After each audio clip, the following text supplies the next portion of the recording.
Қайырлы күн, тыңдарман қауым, YouTube каналға тіркеліп, қолдау білдіріп кетіңіздер. Жұмыстың бәрін өзіңіз арқаламаңыз. Барлық істі жалғыз өзіңіз атқаруыңыз маңызды емес. Бастысы, мақсат еткен ісіңіздің орындалуы.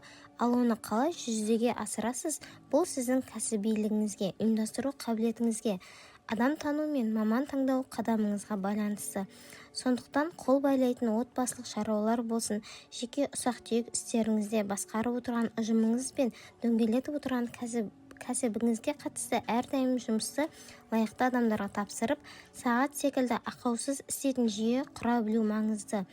Бұлай жасау арқылы сіз ең әуелі уақытыңызды үнемдейсіз. Екіншіден, жұмыстың жылдам әрі сапалы орындалуына жол ашасыз. Үшіншіден, басқа адамдардың жетілуіне жағдай жасаған боласыз.